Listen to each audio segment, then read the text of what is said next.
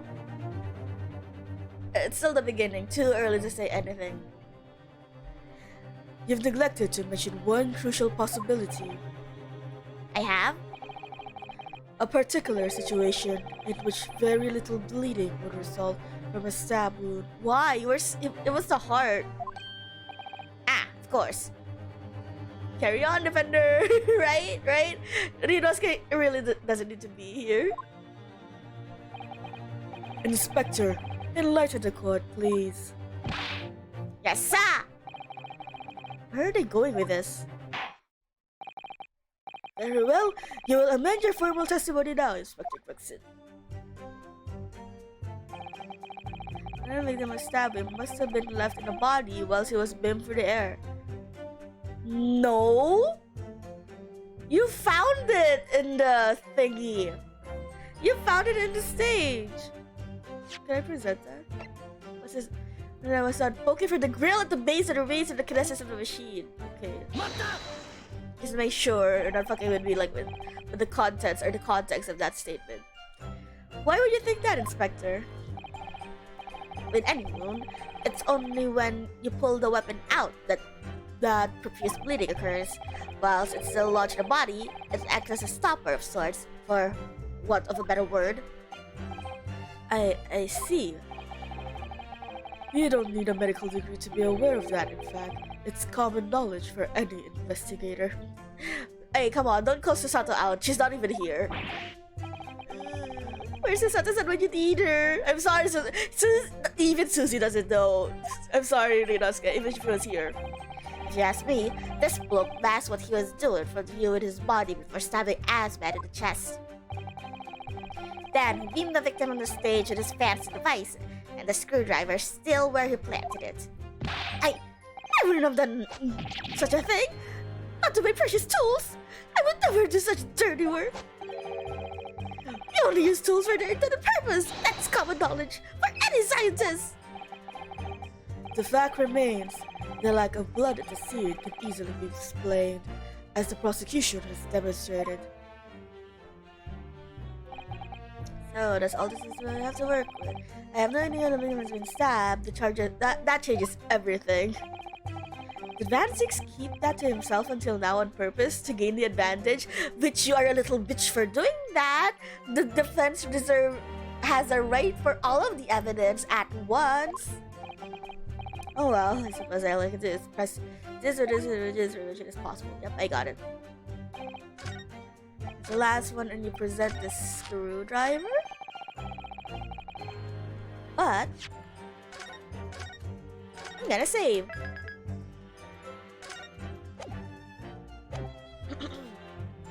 Hello, buttons. Work. It specifically said that it was found in the base of the grills. So there we go. You say that while the weapon remained in the body, there's very little bleeding. Is that unequivocal? Like, there was no blood in the experimentation stage, even though that's where the fellow was stabbed. The only explanation for that is a screwdriver could only found in his body, stopping any bleeding. It's common medical knowledge, my learned friend, even on your side of the world. Somewhere around the world, in Japan, Susie is just shivering. Yes, but about this screwdriver. The thing is, we actually saw it on the scene ourselves, on the experimentation stage. What? It was on the floor by the wreckage of the machine, poking through the metal grill. I went to pick it up, but the detective here stopped me. Isn't that right, Inspector Gregson? Ah, well, now you come to mention it, yes. Jesus Christ. Ryunosuke is so lucky he was there at the scene of the crime. If not, he would be like fucked. Inspector, Are we to understand that you permitted the defense counsel to investigate? Oh no! Oh no! Gregson is gonna get in trouble because of us! That you contravened the Special Dispensation for Scientific Equipment Act. No, not at all. I wouldn't do that. I just let him look, nothing more. I was very clear he wasn't to touch his thing. Yes, that's true. This screwdriver was in plain sight on the stage. But it couldn't have been, should it? What are you getting at? If this tool had still been in the victim's body when the victim was beamed away by the machine, then it shouldn't have still been on the stage. That's right. It should have been beamed across the Crystal Tower along with Mr. Asman. Okay, not guilty. And been found still lodged in the victim's chest. Okay, but that makes me wonder though, because I know he was shot with a crossbow, but how did the wound disappear? The arrow disappear? I'm probably like 3 steps ahead of the case already, but hold on. How do you explain this, Inspector? I don't. It looks as though everything that the victim had on his person moved with him when he was beamed. If the screwdriver was still in his chest when the instantaneous kinesis occurred, I hate this word. Obviously, that would have been beamed to the destination as well. Ew. This is a strange situation. Even though people are saying that this instantaneous kinesis is a scientific impossibility, they're still basing argument on the assumption that it did actually take place. Which is making me nervous, because it was Van Zieks who established that. I feel like he's purposely making a weak, or I guess it wouldn't be right to call it wrong, but like a rather weak argument for the prosecution so that the defense can win by default. Because it's his friend. Alright, time to tighten the screws here. My lord, if the prosecution is unable to explain the inconsistency in this argument, then we can only conclude that the testimony given in support cannot be relied upon.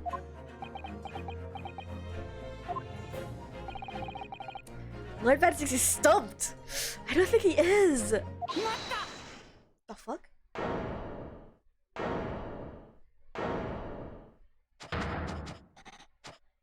What? They have something to say with this. Keep quiet, we're winning! Yes? Wait. After I heard his voice, I want to change his voice. I knew it! It bears out. The equation holds. Mr. Naruto, don't worry! Shut up, please, shut up. I'm begging you, don't say a word. About what? Without delving into the details, there is no inconsistency.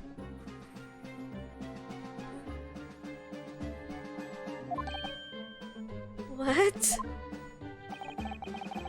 Even if Andrew had been lodged in Mr. Asman's chest, my crystal wouldn't have moved. Andrew remains on the stage. Remaining on the stage is consistent with my calculations. What?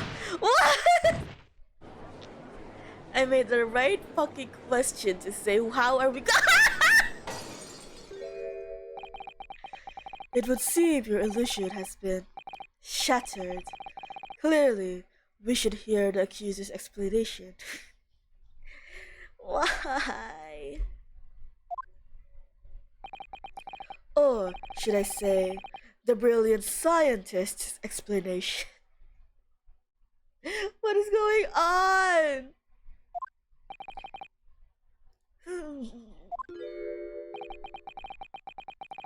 Just when I found an inconsistency in the prosecution's argument. Scientists. Oh, right, because I forgot Sherlock is technically a scientist as well, so... fucking scientists, all a pain in my ass. Very well, the defendant will testify again.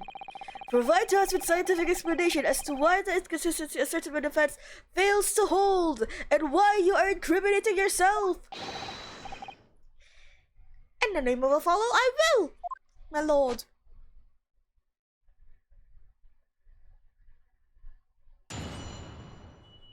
Gregson doesn't even need to be there. He's just gonna incriminate himself. To be clear, I'm giving him a Muppet voice at this point, but who cares? I'm still at the stage of gathering data in my research. My hypothesis states that Kinesis cannot transport metal, though. Hence, the metal weapon should have stayed. But he was in a bird cage. Also, he has his glasses on. Well, I guess it's wood. Okay, fine. What does it say? Fuck. You motherfucker. I have to fight against my own client now. In other words, the point just praised by Mr. Naruto isn't inconsistency at all. Mr. Aspen was the patron of my research. Without him, my work wouldn't have been possible. Now I have a duty to protect the incredible machine that we built together. Oh, fucking shut the fuck up, man. Fuck.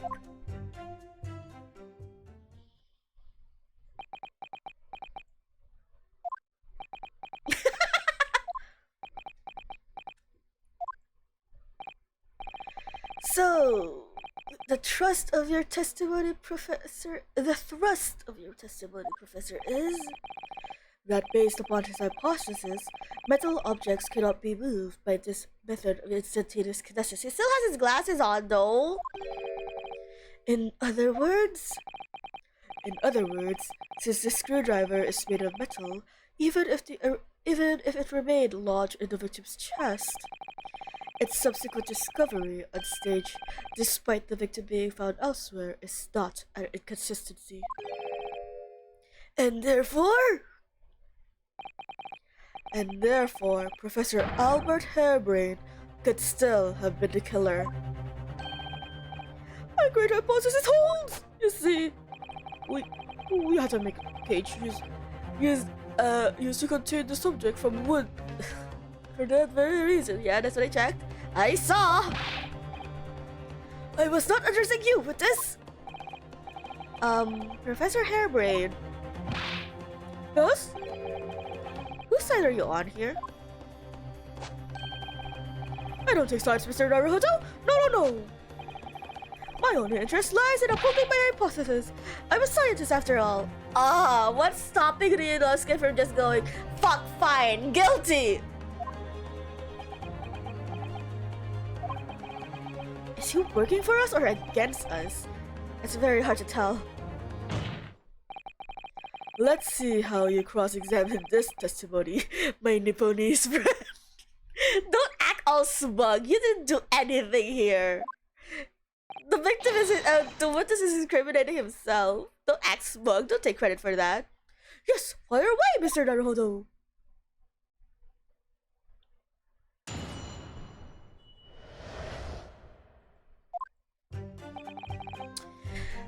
You fucking bitch. And yet your retort to my argument wasn't lacking in confidence in any way. No scientist can find the truth without first finding self-belief. Those were the words of a certain scientist I hold in very high esteem. But you realize that disproving my argument puts you in a very precarious situation, don't you? Wow, two at the same time. You guys are on a roll.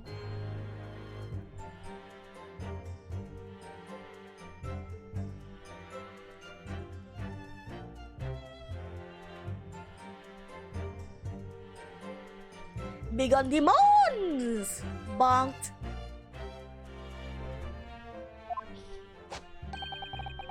No scientist should strive to protect himself more than he strives to protect the truth. Okay, fine. Go to jail. More words of the great scientist, you know. Words that are causing me a lot of trouble. Who is this scientist?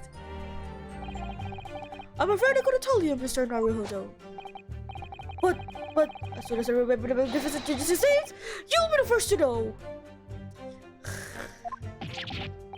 It might be worth keeping the names of your idols in mind. You're wasting your breath, my learned friend. This scatterbrain even forgets my name at times.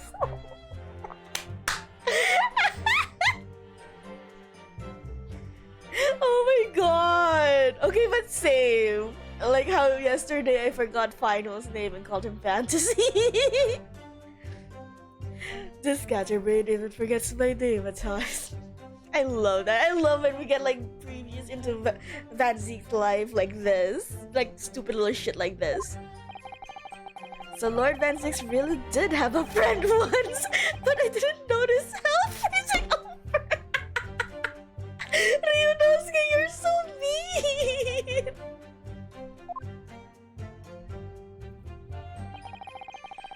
Shut the fuck up! Your hypothesis states it, so it isn't proven then. No, of course not. It's merely a hypothesis, but a good one, based upon thousands of calculations. But it is widely known that metal can be decomposed by electrolysis. Yes, of course. So I am right. My hypothesis is clearly correct. What is this about incriminating himself that makes this man so happy? I don't know. What about you, Ryu? It's the whole reason that the birdcage was made out of wood, you see. Sorry, the birdcage? Yes, that's what I call the sea obtusa cage in which Mr. Aspen was placed for the kinesis. The jail cell in which the victim was detained. Doesn't it seem to be made of timber of some sort? I'll thank you not to refer to it as an instrument of incarceration, your lordship. In short, any weapon lodged in the victim when he was beamed away by instantaneous kinesis would have been left behind on the stage if it was made by a metal, correct? Yes, that's it! Yes! It all fits perfectly in my mathematical model. But the ultimate conclusion, then, is that the defendant alone had the opportunity to inflict this fatal injury to the victim, is it not? Oh, indeed, sir. Someone beat me out of this nightmare. Ryunosuke save.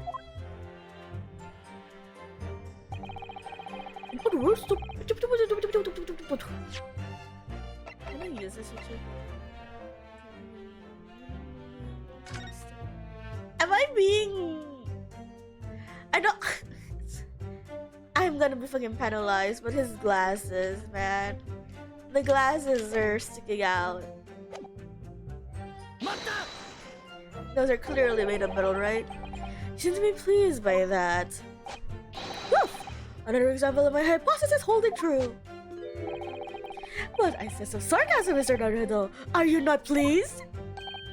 No! I knew it. At the end of the day, I'm the one responsible for Mr. Aspen losing his life.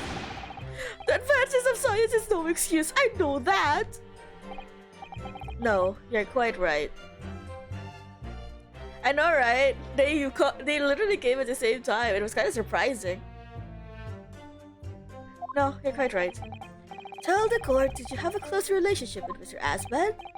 Oh, well, no, not really. I mean, I'd only met him 2 or 3 times. Yeah, I did that. I think the one I have is like verified email address. So, wow, these people are dedicated then if they like verified the whole bot with an email address.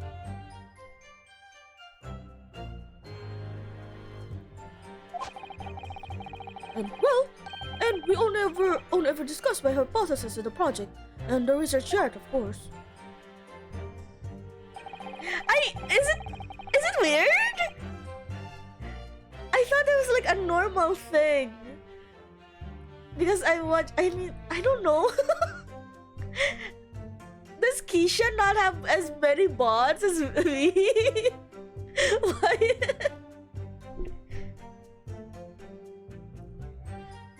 Is there one specifically metal? Okay, that one. I'll present the picture there. I mean, I was saying earlier that I don't get bots on a daily basis. There are some that I don't it's just a surprise that there's a sudden surge of them. How did you come to know Mr. Asman in the first place? Because being a VTuber is like going to their people. Yeah, Keisha is a VTuber too! And she's a much larger streamer than me. So, what the hell? This is a targeted attack. Fuck y'all. No, I'm kidding.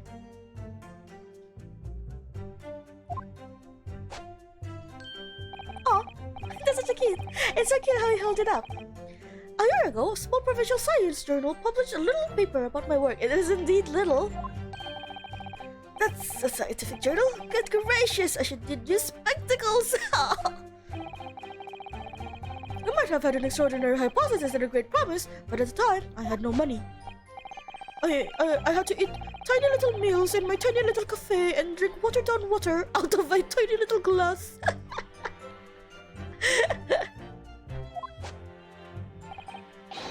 But Mr. Asman read the paper and came to visit me in my tiny little laboratory. And offered you money to help fund your work. Going between fucking Asman and Vanzix hurts my throat.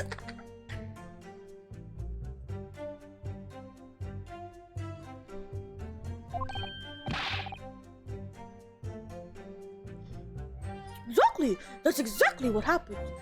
And I was gonna say, also, Final, is my, like, the game I'm playing more popular than RuneScape? But no, a ton of people play RuneScape. I think there are more videos of streams of RuneScape going on now than people playing Ace Attorney. So I have no fucking idea. I was also gonna like hypothesize. Oh fuck, this is rubbing off on me. That it's because like I share a Twitter thing, but Keisha does that too. So really, I have no idea why I'm being targeted here by bots. Fuck, this is OBS. I handled the theatrical side of things, and Mr. Asman provided me with the engineering for the practical. With an engineer, who's the engineer? Tell me who the engineer is. And the three of us produced that fantastic machine together. Okay, that puts it into perspective then. We need to find out who that engineer is, because Asman dead, you're gonna be incriminated for it, but it was your machine or your invention is still under the guise that it was successful, so that engineer alone will get all of the money. So come on, bring the engineer out. He's the murderer. The machine that you brought to the Great Exhibition to demonstrate. We had to apply to government for some sort of inspection to be allowed to exhibit, I think. I didn't understand all that side of things. Mr. Asman took care of all of it. He was a wonderful man, really. I owe him everything.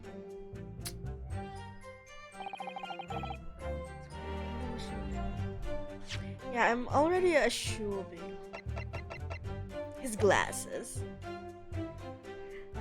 But I'm wondering if that's too much, if that's too big, or too much of a, or too much nitpicky about the portrait.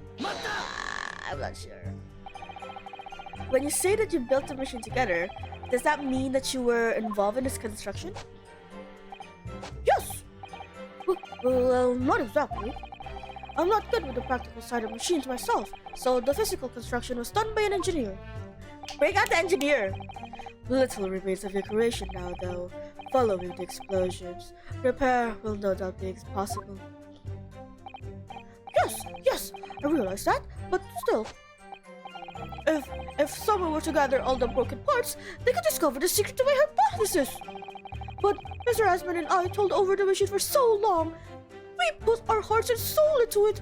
I kinda sound like Elmo. I have to protect my work, our work. So what's left of the machine must be kept safe. That's only fair, because that's what happened. What happened was an accident. That's the extent of the testimony then. Thank goodness for that. I don't want him doing any more damage. It's already basically proven that he could have been the culprit. But it seems as though he really cares about his defending his hypothesis. Still, I wonder, what if the hypothesis is just fundamentally flawed? Okay. let's do the glasses thing now. There we go. Metal. Let's save.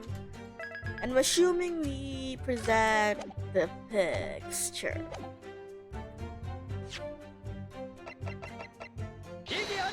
Oh, okay, we got it right. Hey! Professor Hairbrain, you say that according to your hypothesis, nothing made of metal can be beamed by instantaneous kinesis using a machine you made. Is that right? Yes, that's right. Spot on. Exactly correct. In that case, I'd ask you to take a look at this photograph that was taken at the scene. In particular, I'd like you to pay attention to the victim's face. You can clearly see that Mr. Aspen is wearing a pair of spectacles with a metal rim. What? Metal? No, metal can... That's not... Metal? No! We've already established that the proposed murder weapon, the screwdriver, was found on the stage. However, if your hypothesis correctly predicted that outcome, it should also have predicted that the metal-rimmed spectacles would be found in the same place. Ah! My hypothesis! My hypothesis! Professor Hairbrain, this isn't easy for me to say, but your hypothesis is clearly flawed. Ah!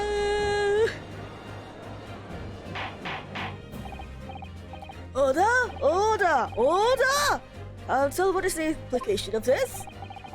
If, under the in question, the alleged instantaneous kinesis never actually took place, then it's entirely possible that the victim was killed somewhere other than the stage. And in that case, someone other than the defendant could have been the culprit. But my hypothesis! My hypothesis is sound! I proved it that day! The experiment was a success! The experiment was proof of all of my work!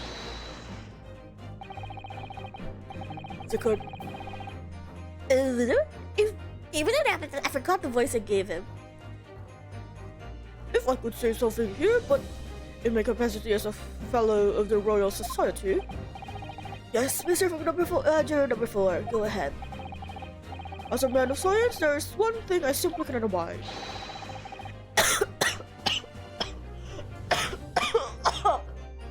Oh fuck, I took a deep breath to say his line, and it went up my nose.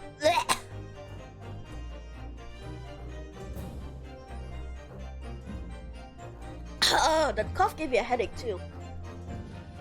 That's a fraud that's the wrong voice. It's a fraud that pretends to be a fellow man of science. What? Wait, Prince Scott! Are you suggesting my science is suspect? It's sus. It's a proof, that's it, in front of all of us. In other words, the whole demonstration was a complete nonsense from start to finish. Believe me, my fellow jurors, when I tell you that this man is a heel, a bounder, and a fraud. I say the wreckage of that machine should be stripped down and thoroughly examined. No, never! The machine is accessible to my entire hypothesis! It's protected by the Suspension of Scientific Equipment Act! What the devil is the Blaster Act all about, eh? Who made up that daft rule? I don't like the way this seems to be going. What's the best way for me to help the professor?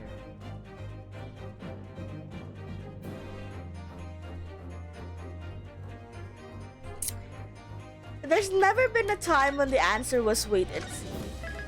So I'm gonna save and...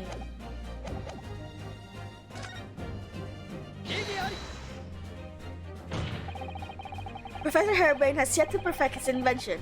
That would seem to be the case, yes. But even so, what? Going to such trouble and expense to create a fake machine just to display in public, he would have absolutely no reason to do such a thing. He had an obvious reason to do exactly that. For the research grant money. If the government was foolish enough to how deep the man's ridiculous notion was a wall. He and his compatriot would have received a handsome sum indeed. Conspirators? What would be value of such grant? 10 pounds? You're an order of magnitude out, madame. 500 pounds a year. Oh, we could live handsome on such money. The scientists noticed an increase in bogus public demonstrations in the field of science recently, and plenty of scientists arguing with each other to get the largest slice of the funding cake. People's greed is plenty motive enough for murder, I assure you. No! I haven't deceived anyone, least of all the government! My hypothesis is sound! The science is sound! Please, you must believe me! He really isn't garnering that much sympathy for me. Like, I don't want to defend this man. No matter how unbelievable this hypothesis may seem to you, ladies and gentlemen, is he defending his Oh, Benzix! The fact remains that the victim was transported instantly to the Crystal Tower, which means that the experiment was a success. Benzix! The conflict of interest here is huge. It's like, you're trying to make a case against him, and I'm trying to... What? But it's like obvious. If you don't know him, I guess it doesn't sound weird because he's trying to make a point. What? Phone, shut up. That the murder took place because of the machine the machine being successful, and at the same time, you're his friend. And you just want to, it's kind of sweet and also not that he wants to be supportive of his like achievements, but not like this. Baroque! And therefore, the only person who could possibly have committed this murder is the accused. Baroque. Where is this heading? I have no idea. Same. My lord, if I may. Yes, Lord Benzix? The prosecution would like to summon a new witness to the stand. New witnesses? What would be the nature of their involvement? They were spectators of the demonstration at the exhibition who were occupying special seats. Eyewitnesses? Very well, the court grants the prosecution's request. I should very much like to hear from the eyewitnesses to the incident. The prosecution's stance is clear that this experiment is no postiche. The accused killed the financier victim there on the public stage before the very eyes of the spectator. Now, my learned friend... Oh, he's not using the police now. Oh, yes? It is time for you to make your own stance clear. There's clearly a flaw in the professor's hypothesis. I can definitely see that. But where does that leave me? We shall take the short recess now, during which time the prosecution will prepare its new witnesses to take the stand. As you wish, my lord. Good. In that case, court is adjourned for 20 minutes. Surely this isn't to be continued. You're kidding me? That was only an hour and 30 minutes. Okay, we're doing another one until the next one. Watch it be like 6 hours. Don't make jokes like that.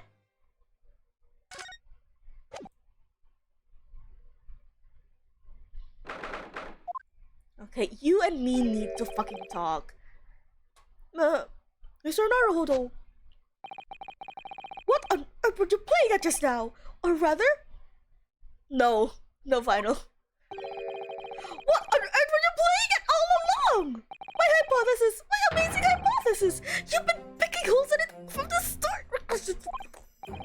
Ah, sorry about that. No, I'm not. But you promised me! You said you'd prove that dreaded explosion was an accident, not murder! You said you'd keep my precious invention from falling into anyone else's hand!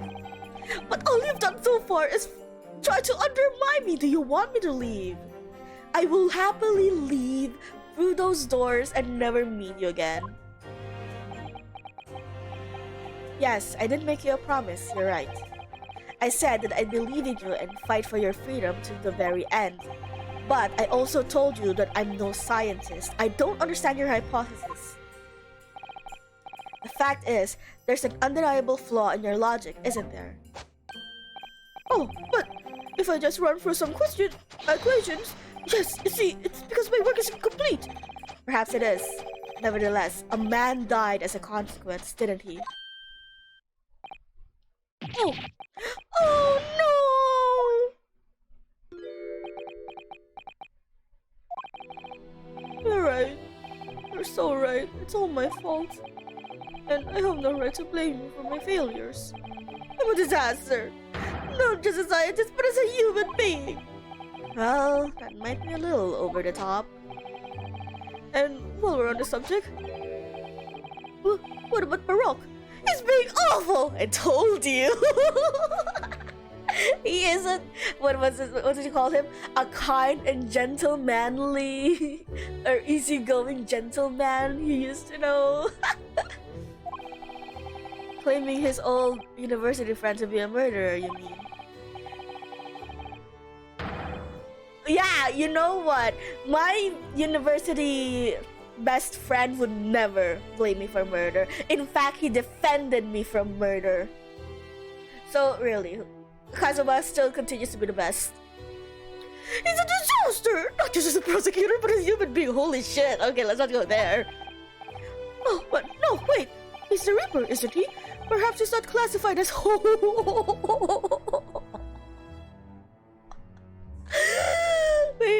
Wait. I need to take a picture of that. I'm gonna edit it so badly later. Oh, I like this music. Is this new? Ooh, I like this. It's more of an ambience music, but it still kind of fits like what do you call it? Van Zeek's theme. It's kind of all like gothic and stuff. Perhaps he's not classified as homo anymore. Oh no, he came back to the streets. Glad that's cleared up. Can I double check something with you? Oh, yes? What? The machine and demonstration you prepared. They were based entirely on your hypothesis, I presume. There was no trickery involved. I drew the plans for the machine with my very own hands. Every line was painstakingly drawn with the firm belief that science is the only future. So yes, it's true that my hypothesis hasn't reached maturity yet, but please, Mr. Naruhodo, you must believe in it. Believe in it or believe in you, Jesus. Alright, Professor, I understand. Counsel, defendant. The prosecutor's that court is ready. Get ready to court, please. Oh God, if I have to deal with this man anymore, I hate him. I don't like him. It all hinges on that demonstration. If the professor's hypothesis is sound as he claims, it leaves him as the only person who could possibly have killed the victim. But on the other hand, Mr. Shows was adamant. A practical implementation, such as attempted by the professor in the Great Exhibition, is quite impossible. So really, what should I be trying to prove here? I don't know. If the fucking defendant is gonna fight me every step of the way as I'm trying to defend him, I'm just gonna leave him to the sharks. Get his ass. I don't care. He's not hot.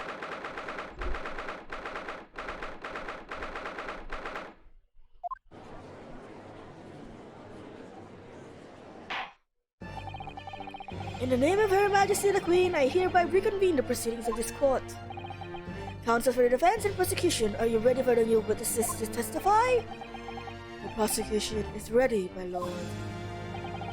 As is the defense, my lord. So, Lord Van Zeeks, I believe these new witnesses saw the demonstration on the day in question with their own eyes. Indeed, they did. And as luck would have it, one of them is a police detective. So, the testimony we are about to hear can be considered highly reliable. Perfect, detective of all people. The prosecution stand remains unchanged. Though it ended in tragedy, the demonstration on the day in question was scientifically sound. And consequently, the sole person with the opportunity to have committed this act of murder is the only other individual to have been present on the stage at the time, the accused. Thank you, counsel. The prosecution's position is clear. So, bring forth your witnesses now. Bailiff, show the witnesses in. The witnesses whose proximity to the incident on the day in question will clarify the truth unequivocally.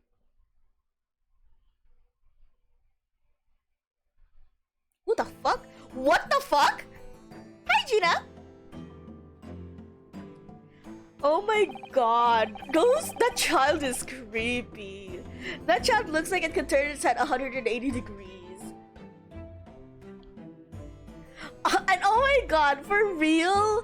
You literally prosecuted Gina the other, like 6 months ago for being like a no-good pickpocket, and now you're saying she's a highly reliable police detective? Witnesses, state your name and occupation for the court to hear. I'm Balthazar Lu. I am the impresario of all the hot air balloons in the vicinity of the experimental stage. What the fuck? Oh no! Oh no! It's German! My name is Hi boys. My name is Wilhelm Gonstrich Sigmund Sostensmin. I have come to the great exhibition on the way from me home in Bohemia.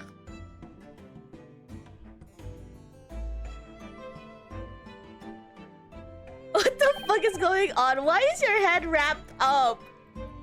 I'm very rich. Inspector Gina Lestrade, Scotland Yard. I'm a great detective. Okay, even Alec Shelves agrees. Okay, that wasn't in regards to Sherlock. That was in regards to you, so I won't drink. I was a security duty on the exhibition, and I got to go up to one of the balloons. It was amazing. Gina, again.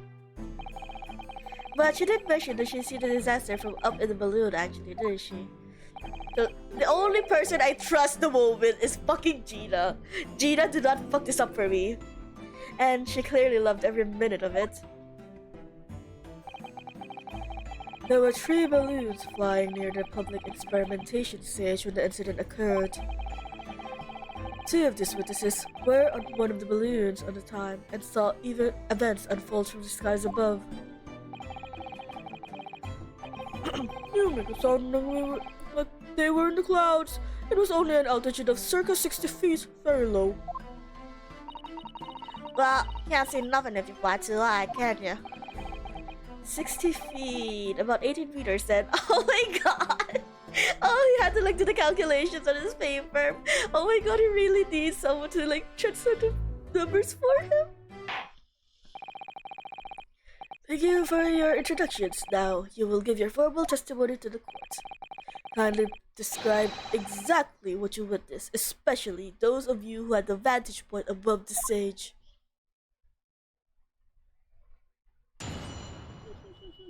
Why is this child here? This child is creeping me out. I don't want him here. It was an incidente terrible. Is he like Italian or something? Also, I just noticed his hand is a balloon. I am only grateful that my balloons were not damaged. There was this huge bang from the stage, and the next second, another bang in the sky above us. In from amidst the smoke, a cage appeared out of nowhere. The cage, it fell from the sky like a stone and crashed into the crystal tower. Wait, I'm giving you the Elmo voice. Shit. I should have given you like a rounder, deeper voice. I didn't get a good look inside the cage, but no one went near it after it crashed into the tower. I want to, as much as I hate the child, I want to press him. Most extraordinary collective accounts, I must say. Could I just clarify something? There's a detail in the witness's testimony that I've not heard any mention of until now. Specifically, that there were 2 explosions. More precisely, 2 explosions in 2 separate places, yes. When the demonstration began, the balloon carrying the 2 witnesses was around here. There were other balloons in the sky nearby at the time carrying other passengers as well, to be clear. Then, as the power was supplied to the machine of the demonstration, the first explosion occurred. Sorry, I had more wine and a little snack during the recess. The so-called bird cage that contained the victim disappeared from the stage, and a moment later, the second explosion occurred directly adjacent to the balloon carrying the witnesses. So, this corpse was in the balloon, and somehow the balloon popped or something? I don't know. Like he fell there. The birdcage appeared at the site of the explosion, subsequently to plummet down into the crystal tower. It was very surprised. I was very surprised. Suddenly a cage appeared before my eyes with a person inside. Oh no, the balloon! The blast was so hot, and when I didn't want to, but I didn't want to miss a thing, and I don't want to miss a thing. So I kept my eyes wide. Oh man, this guy is making a fucking killing with this child. I still have lots of money. Precisely who is this curious infant? Who is this sassy lost child? I'm told he is a young noble of Bohemian royalty. Apparently, he disguised himself in order to steal unnoticed into the great exhibition. Yeah. I am here in London on a sightseeing trip with my elementary school. Oh shit. We will have the benefit of a child's point of view in the testimony. Benefit? Are you sure? Do we really need that? Then I remove my mask. This is what I look like. Okay. Why did you remove your mask? Oh yes, I see. A delightful face, I'm sure. Yeah, everybody says so. Great disguise then.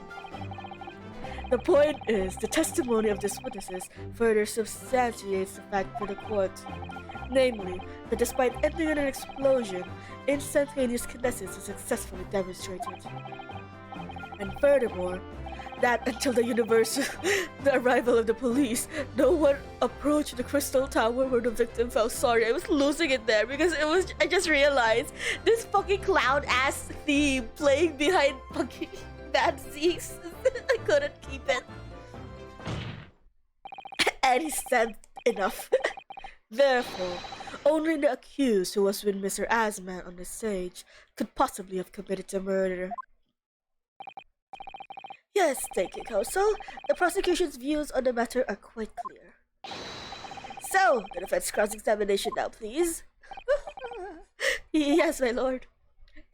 you had the mask and then just took it off immediately? Okay. Okay, why are you injured though? What's that wrapped around your head?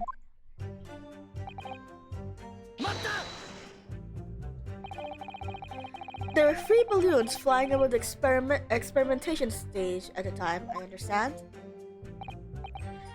See. Oh, is he like Italian? See. All 3 of them, my bellissimi bambini. Oh my god, he really is Italian! Okay, I know a bit about Italian accents. Do not fucking put that on record. Take it with a grain of salt because I watch Italian. My bellissimi bambini. They were very popular, senor. Some people will pay 10 pounds for one ride. 10 pounds? That's more than my annual stipend! I wanna see what? 20 pounds. Oh my god, is it like... Oh no!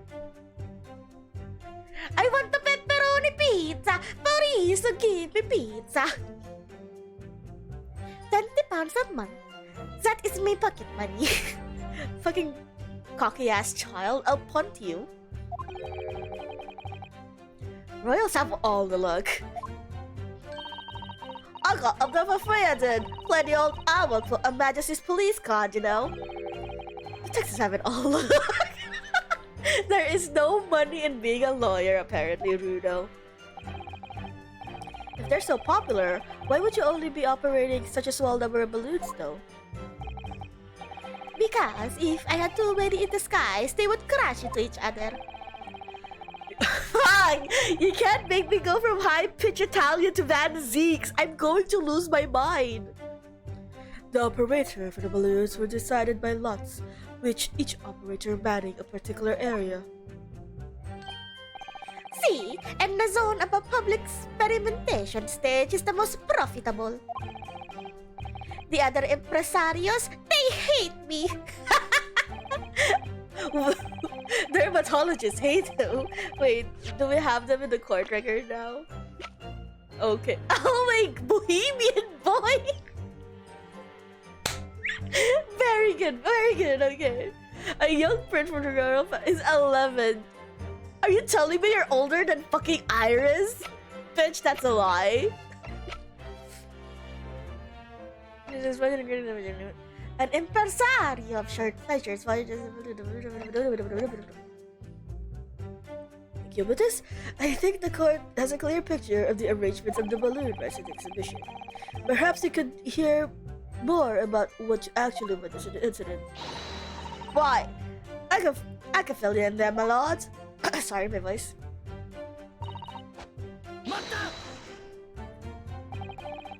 So, you actually saw the incident happen from up in the air? Yep. Amazing what a detective gets to do, eh? I'm telling you, Otto, being a liar's a mug game. You should join the force and we go flying together. You know me so well. Yes, well, anyway, could you tell us exactly what you saw, do you think? Everything. We saw everything because we were up above it all. Oh, I really like the sprite of Gina when she's facing forward. It's very cute of her. And there it goes. That dodgy cove climbed onto the stage and the dodgy professor pulling all them levers. Hey! And that's when it happened. That's when there was that massive bang and the cage disappeared just like that. You're describing the moment the subject's body was decomposed by electricity, I believe. I didn't know what to make of it. But then there was another bang right in my ear. And now I cannot hear out of it. I am now half deaf. Oh? I looked around and there was a huge red fireball right next to us in the sky. There was stuff in there before. Are you okay, child? Excuse me! Master Guts? Does your memory of the day differ? Alright, he had a name. I didn't absorb it at all. So that's why I was laughing at the bohemian boy thing. Me and teacher at elementary school said that when you meet someone for first time, you should always use their full name. Okay, Naruhodo, go for it. Ah, yes. What was it again? Wilhelm Gottfried Sigismund Orsten. Wilhelm Gottfried Sigismund Orsten. Just the four names? The point is, do you have something to say? Something to add to the response to Detective Gina Lestrade / remark, perhaps? Oh, get right, Otto. It's Inspector Lestrade. Why does everyone have a problem with how I address them at the moment? Being Runo is suffering. That is not what I saw. Oh? Ta! There was a second explosion. It was right beside our balloon. That is true. But I am sure Which is what I said, and then 1 minute there was nothing. Then next, a massive explosion. mean teacher at elementary school said that when someone else is speaking, if you are rude enough to interrupt, you will have the most awful life imaginable. Jesus. Are all Bohemians brought up to be so full of joy? Give me balloon, bitch. Oh, yes. Just before the second explosion happened next to our balloon, I clearly witnessed a green balloon flying in the sky. Oh, so that's the balloon fragment we saw. A green balloon? You what? Never saw nothing like that. Well, I did. I saw it. And you can say I didn't. I will complain to the console. I will cry and scream. The testimony is the truth. I am Bohemian Prince. You cannot say it's a lie. That is not allowed. All the fucking spit is going into my fucking mic at the moment. And I'm pretty sure the fucking thing is picking it up too. Playing the blatant royalty card, are ya? Typical. Says the orphan who likes to remind people she works for Her Majesty's police. In that case, young man, I must ask you to amend your formal testimony in the interest of cordial national relations between Great Britain and Bohemia. It was not sky that exploded. It's that a green balloon that was next to us at the time. I sound like I'm trying to beatbox. A green balloon, you say? Are you sure? It was that. Of course I am sure. I am proud Bohemian Prince. All these questions are making me boring. I think you mean bored. English is very annoying. The language of my countrymen is far superior. I'm glad that other white people are also racist against other white people. No, I'm not glad. I'm kidding. Ragazzo, it is very wrong to lie. Lie? Flying balloon never exploded. For the same reason the planet never exploded. It is logico. Please tell me that doesn't mean logical. If you insult me, you insult all of Bohemia. Maday! I will have the army come and shoot all your stupid balloons out of the sky. All of them.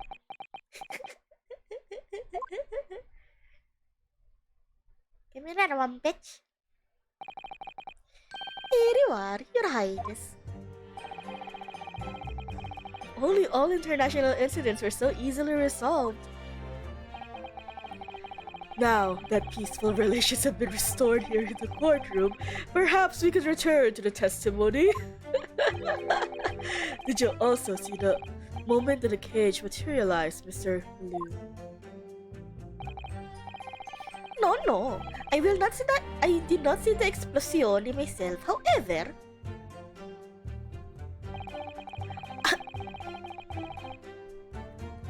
wait, we barely got anything from your new statement, you stupid child. Oh, I can't move on to people. That's boobs.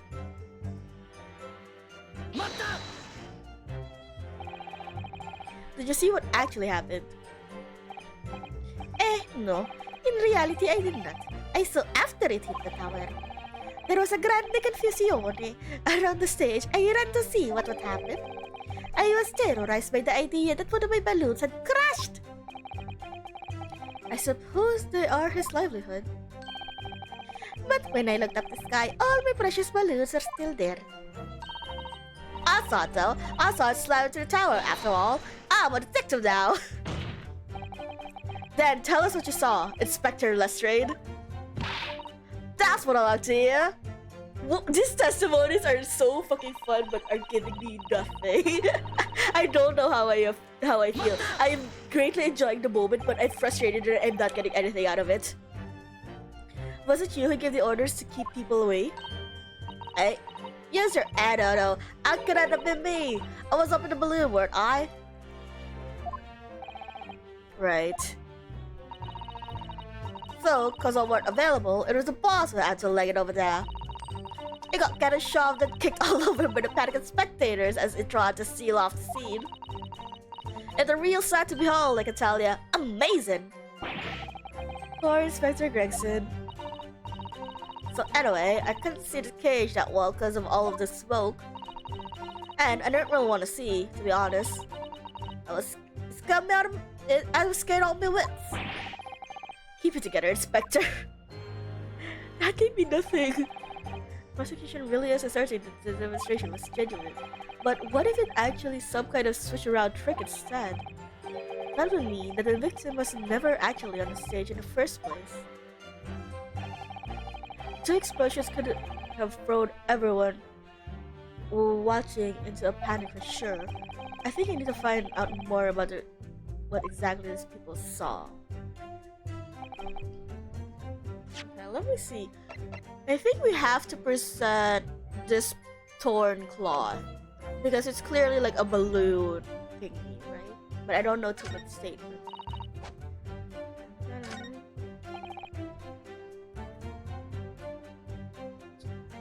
This one makes sense. What is that? Okay.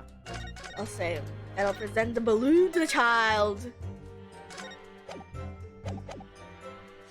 And also, it was just one of us changed, right? So it makes sense.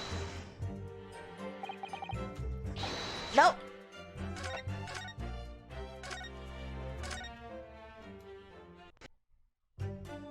I was wrong.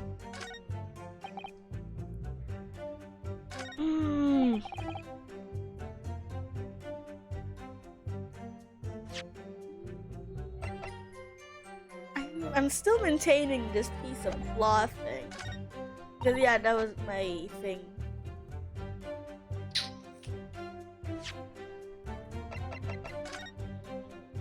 Oh!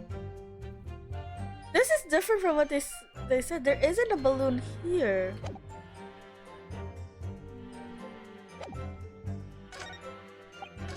Oh shit, fuck.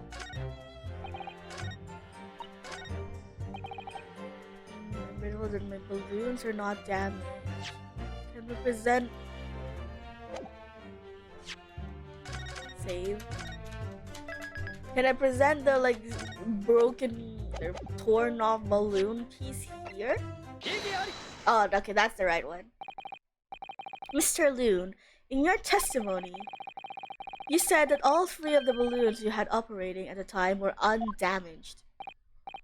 See, that is correct.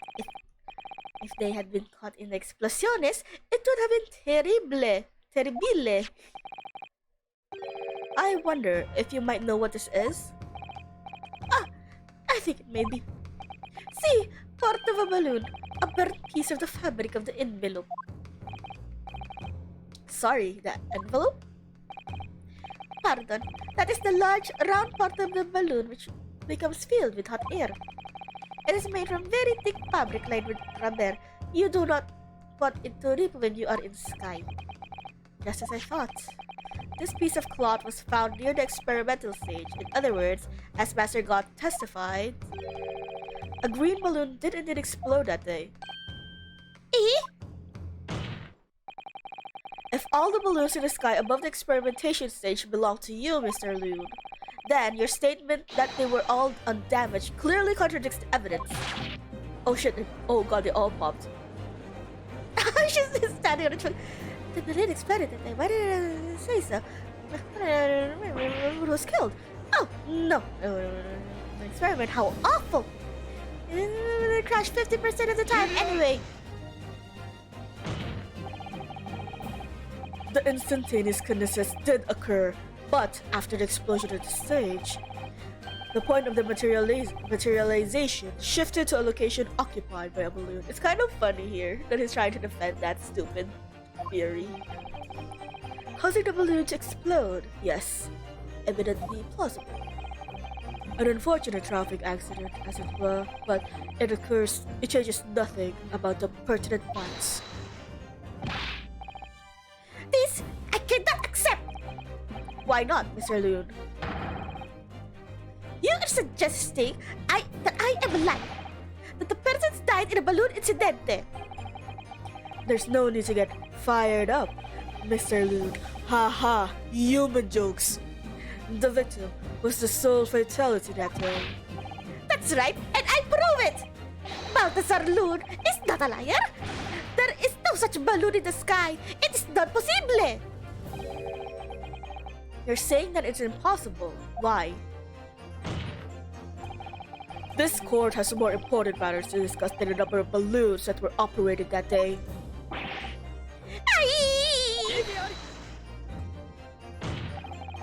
But we can't ignore the fact that nobody appears to have known anything about this other balloon until now.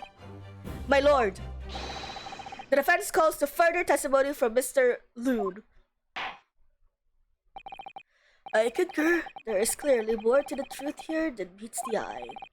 It's imperative that we clear up the issue of this phantom balloon, I feel.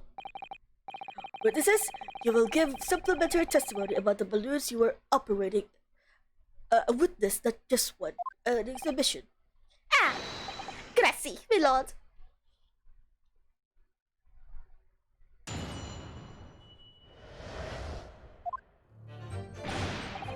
As I said, Balthazar Loon is no liar. Every balloon I have in the sky landed safe. Oh my god. I just realized if they're gonna add like the wax lady into this like lineup, I will absolutely die. Like a fucking Italian bohemian. I'm not sure if I'm even doing a bohemian, to be honest. I'm just reading it like how I see it. Cockney and then French accent. Actually, just end me now. All three of my balloons are carrying passengers. If they fell to the ground in an explosion, what a catastrophe! But you can't go away from the fact that the burned up bit of cloth was found at the scene, can you? The couples at the yard reckon it was probably some debris thrown from the explosion at the stage. This stupid ragazzo is mistaken. My balloons have the red and blue zigzag stripes anyway.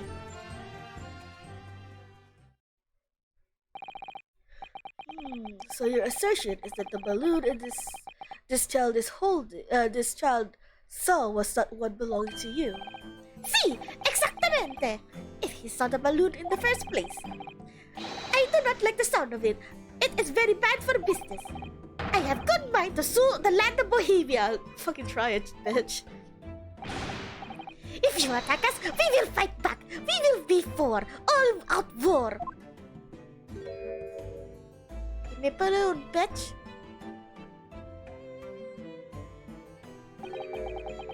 What happened to all out war? Mr. Loon certainly doesn't appear to be lying, but that doesn't change the fact that the testimony and the evidence are contradictory here. If the defense is unable to find fault with the witness's statements, the court must consider them the truth. Think long and hard on that, my learned friend. The situation has clearly changed now. I have to get to the bottom of what happened here, no matter what it takes. I'm going to spill government secrets once again. Counsel, you may now cross-examine the witnesses.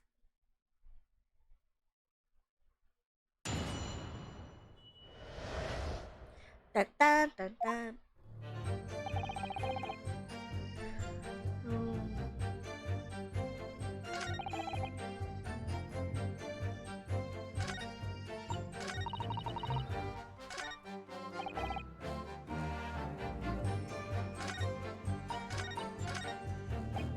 Okay, let's press everything. Fuck!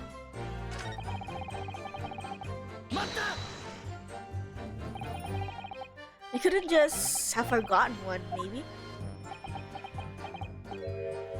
Senor, I might not notice if I was given 100 lentils and one was missing.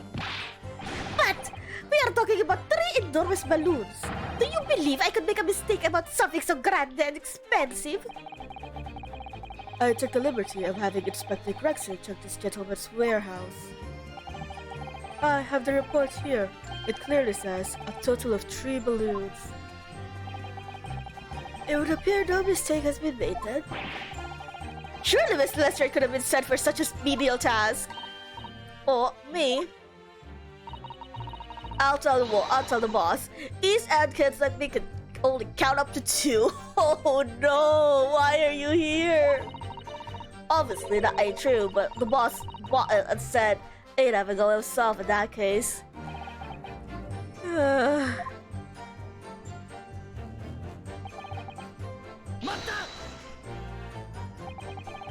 It would be quite a catastrophe if they fell to the ground for any reason, I think. On that note, Mr. Leon, tell me, what is it that keeps these balloons in the sky? Are you idiota? Sorry? That is like asking why does a candle burn bright?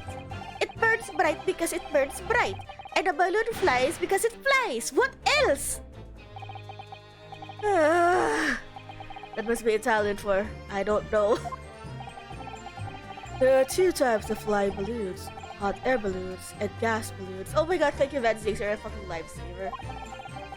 Hot air balloons work on the principle of hot air being less dense than cold air, whereas gas balloons derive their lift by using the gas that is lighter than air.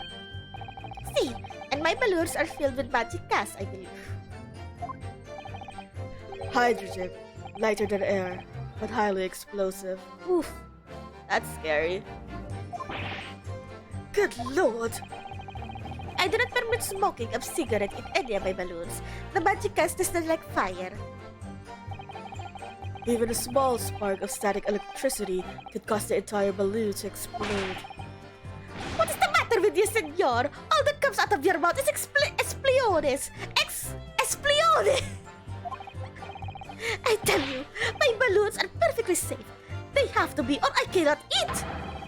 None of my balloons exploded that day. I am entirely sure. But if you still say that is what happens, you must show me proof. Alright, so Mr. Loon had 3 balloons. Ah, okay, so I showed a picture then. If none of them were damaged, then what was the one that exploded?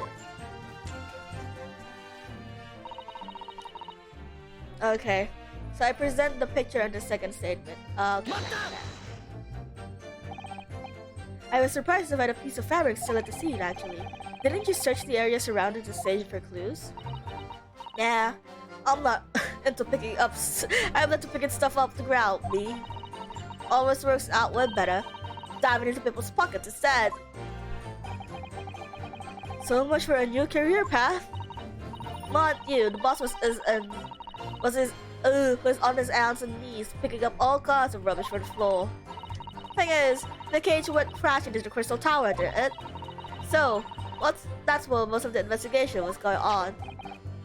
Even so, I would have thought someone from Scotland Yard would have gathered this up as evidence. And also, there was a fucking crossbow at the scene, and we just took it from the crime scene. I'm pretty sure we're gonna get incriminated for that. Cool. Listen to you. You stumble across a bit of balloon, and suddenly you're the best investigator in the world. Pardon? Well, you ain't got a badge, have you? Like this one. I could arrest you with this if I wanted to. Oh no, Gina, no, please, not like this. Not like this. I don't want to ACAB you. I wouldn't put it past her. Come to think of it, there was talk of some squatting on the ground at the meeting we had about the investigation.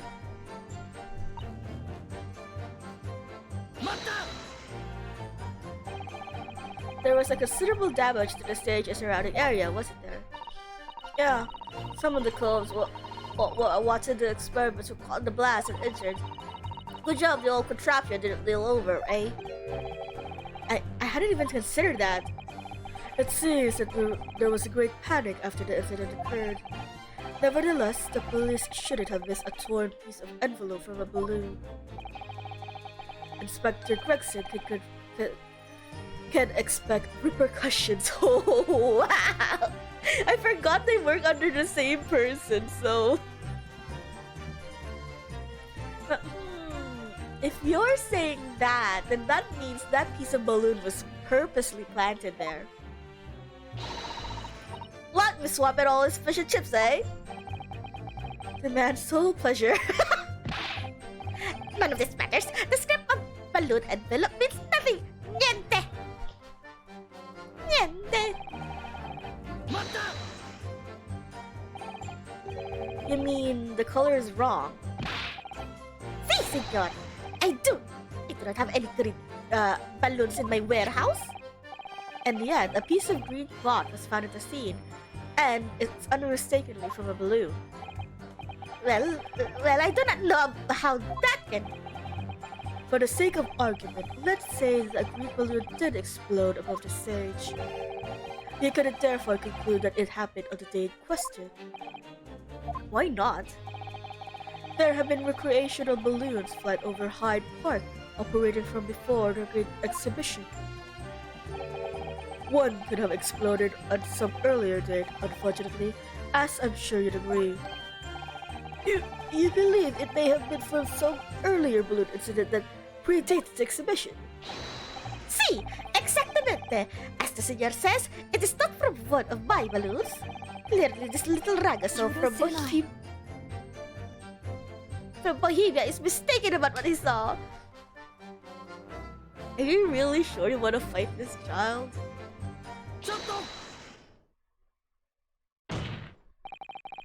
Is something wrong, Master Gotts? It's Master Wilhelm Gotts Sigismund Orsten! It wasn't on the tip of my tongue. Something is very wrong. I know what I saw. There was a green balloon there. I swear it. I swear all over Bohemia. You can speak as much as bad language as you like, but it changes nothing. Balloon, bitch. If you don't have evidence, ragazzo, then I must tell your parents to punish you, eh? Perhaps we'll let the judge decide when it comes to punishments. Evidence?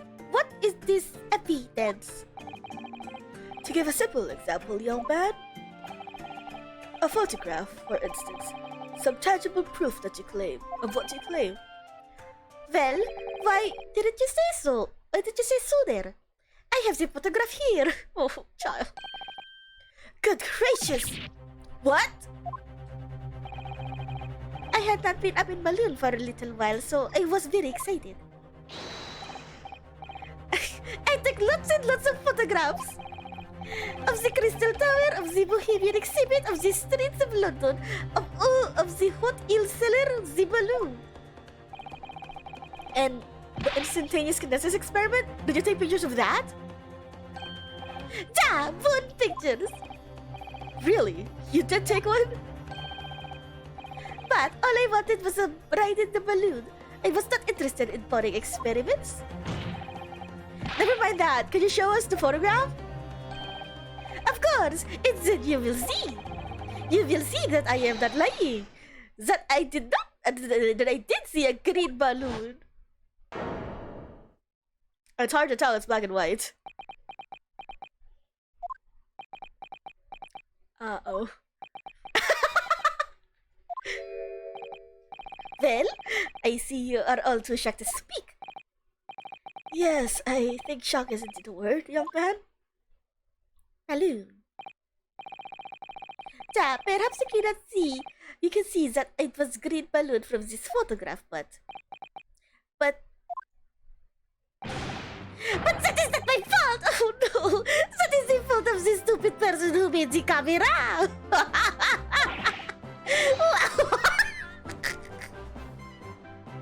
Your eyes just his cry! Oh man, if I had like a fucking voice changer for our auto-tune.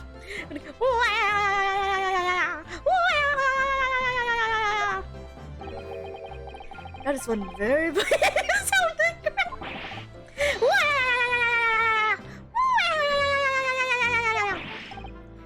Very well, the court will accept this photograph as evidence. it's not my fault. It's the fault of the person who made the camera. Well, never mind. I'm sure you have plenty of wonderful sepia memories to take home with you. In any case, when exactly did you take the photograph? Okay, let me just take a photograph as well. So there's clearly this beam. Oh, but that's weird. Yeah, this is wrong because he said that all of the balloons had passengers in them, but this one is clearly empty, and then there's this like spark. I don't know what this is. It could possibly be the crossbow. I don't know. I don't know. We confirmed the crossbow was used to hit the guy Aspen. Oh, okay. I know what to do with that now. In that case, when exactly did you take the photograph? Well, it was on the day of the big explosion. You don't say. When I pressed the shutter release, there was this very loud bang, and hot fizz rushed over my face. That means this photograph was taken a split second before the explosion occurred. Well, if you ask me, this black and white photograph changes nothing. I could not give a flying fig! Lovely language you picked up. Okay, I don't know what to do now. As I thought, Mr. Lun's testimony doesn't quite add up.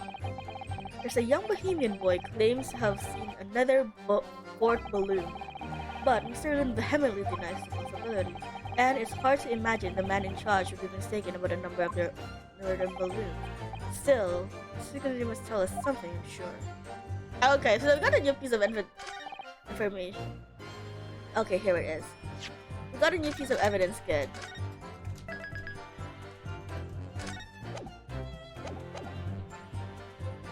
And present the picture. Unfortunately, the photograph Master Gotts can't tell us the color of the balloon, but it can tell us something else, something crucially important. What? It shows that a pictured balloon wasn't carrying any passengers. Oh my goodness, you're right! But surely all the balloons would have been carrying passengers. There could be no sense in it otherwise. See! They are for pleasure, for seeing the view. My balloons only fly with passengers. Which tells us what the pictured balloon isn't one of them. So, when the incident occurred that day, there was a fourth balloon in the skies above the experimentation stage. The mysterious green balloon. Look at, oh, if you zoom in this, you can see Chinosuke as well. Look, he's so cute. I know nothing. Niente. I can only tell you one thing. If this balloon was not carrying passengers, then it was not one of mine.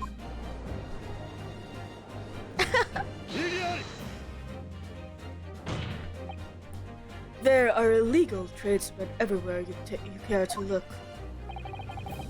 Clearly, one such entrepreneur decided to capitalize on the opportunity presented by the Great Exhibition and managed to operate balloons flight on Mr. Lun's patch without him realizing. See, this competizione, trying to steal my profit. I did not notice because of the experimento that went wrong on the stage. This fourth balloon exploded at the very same moment Mr. Aspen was beamed from the stage below. Why? So, the scraps that fell to the ground after it left the scorch marks. That didn't come from the stage at all! It was bits of the balloon that came raining down! But because no one was in it, it didn't get no attention. A mysterious fourth balloon carrying no passengers, silently floating over the experimentation stage. This photograph shows us nothing more. A stray balloon carrying no one and operated by some rogue trader. Clearly, it has nothing to do with the case.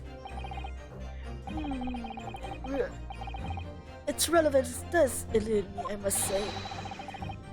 The court has seen sufficient evidence and heard ample testimony already. The prosecution calls for this trial to be concluded.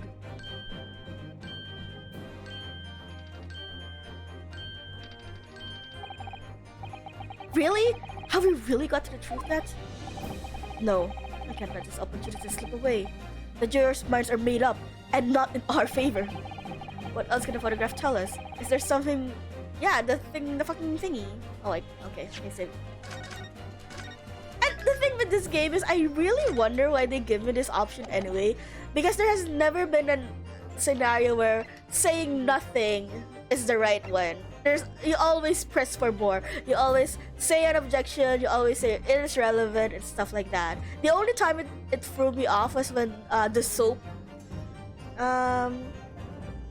case, where we were finding out the relevance of whether it was how it differentiates coins, or how it dismantled, or how the machine gets dismantled. And even that is an open-ended question. This is just a yes/no question.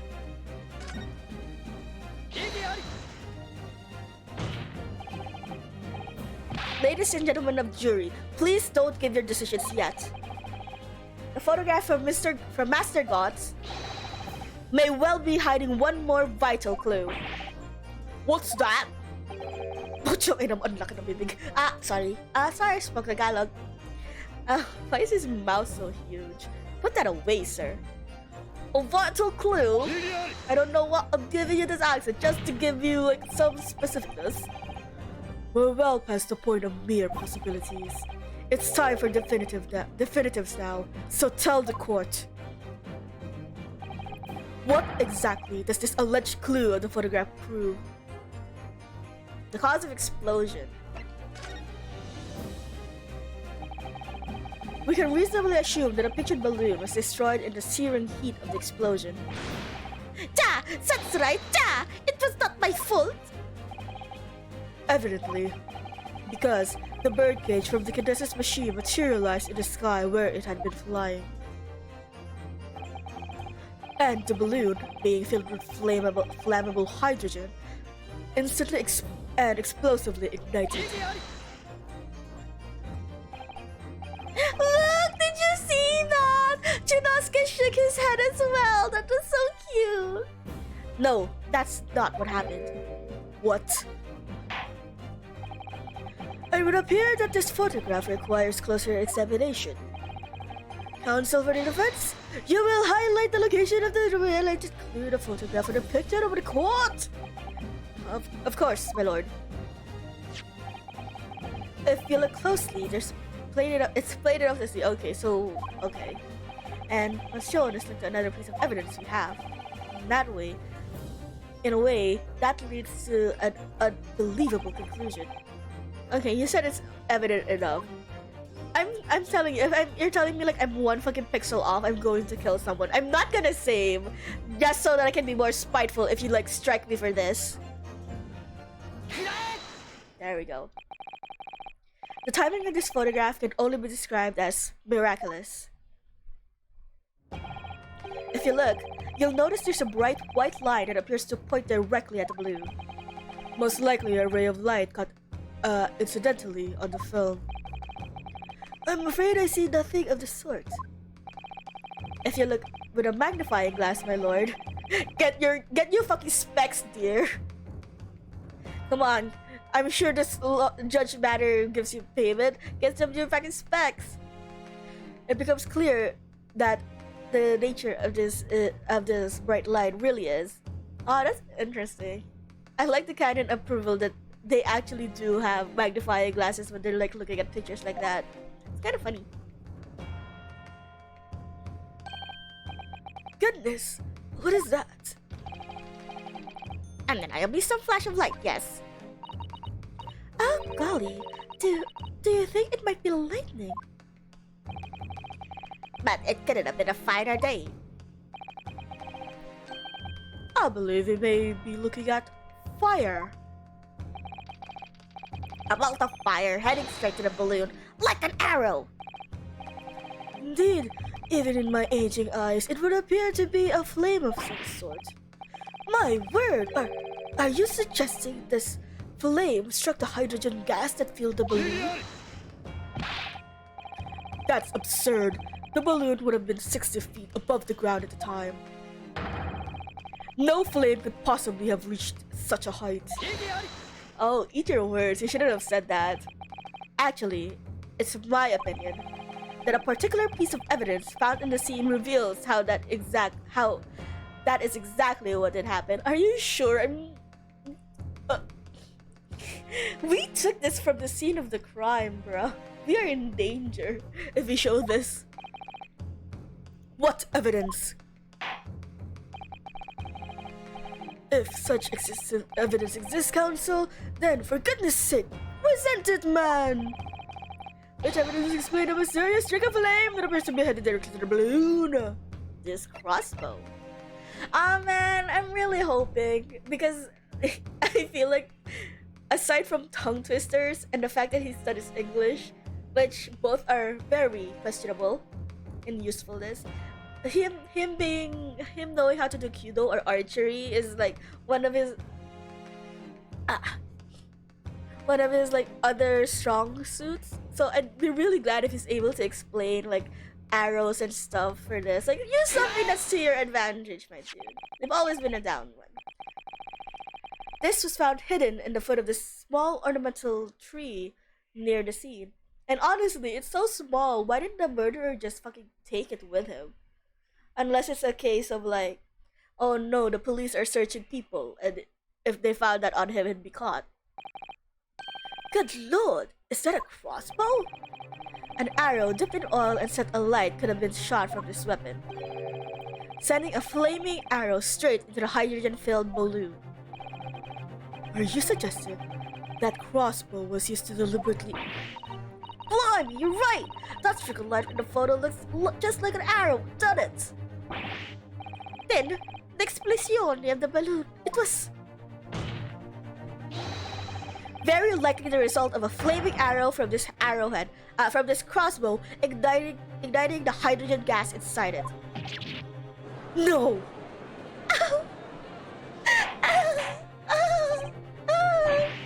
Order! Council, this is an extraordinary supposition. If the aim was to cause the balloon to explode, the shooter could have used the gun, of course. However, there's an obvious reason why it would have been out of the question. The noise of the discharge, of course. That's right. By using a crossbow, the projectile could be fired at the balloon silently. Well, yeah, someone had shot a gun on exhibit grounds, it would cause a real panic. But with a big explosion, there was a very big panic anyway, no? I don't like this. I should be pleased to have found a plausible explanation for this, but something feels wrong. Do you understand the implication of what you're saying, my Nipponese friend? There goes the racism is back. If a flaming arrow did indeed hit the balloon, then obviously it would have exploded. And if the birdcage appeared from the cloud of smoke that ensued... Well, wait a minute! What are you really saying here? I don't get it. Was the birdcage beamed up into the sky after all? Or what? My goodness me! Whenever now I understand. That's what that sinking feeling is about. I think there's a good chance that the birdcage was actually concealed inside the balloon all along.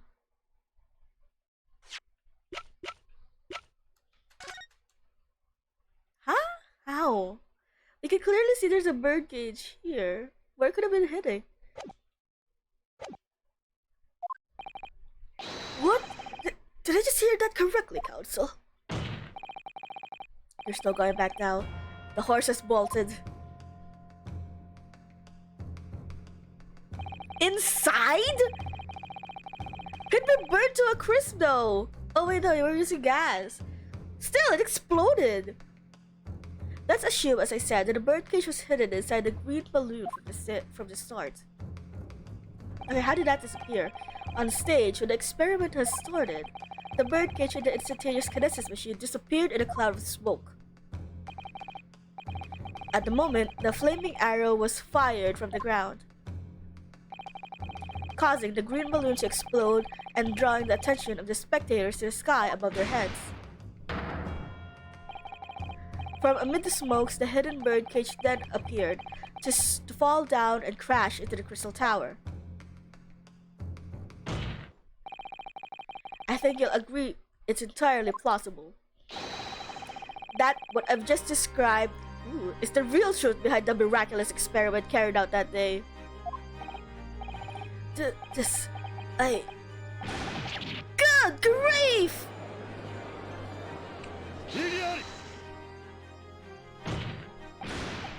This is ludicrous. What you've described is no science experiment. It's child's play. I remember this sprite. He was looking at me one time with this. A contemptible display of stage magic. Both Mr. Scholes and Iris said that experiments was a scientific impossibility. In which case, this is the only way to explain what happened that day. In that case, the victim's body was found inside the birdcage. In any case, the victim's body was found inside the birdcage in the Crystal Tower. If the instantaneous kinesis didn't take place, how do you explain that? Right, and how do you explain it missing from the stage? Oh yeah, because you're a magician.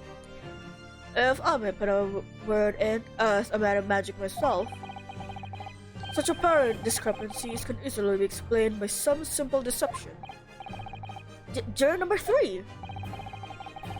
All that would be needed is a doppelganger, someone who looked very similar to the victim, Mr. Asman, and having the other men appear on stage to front the show as a body double.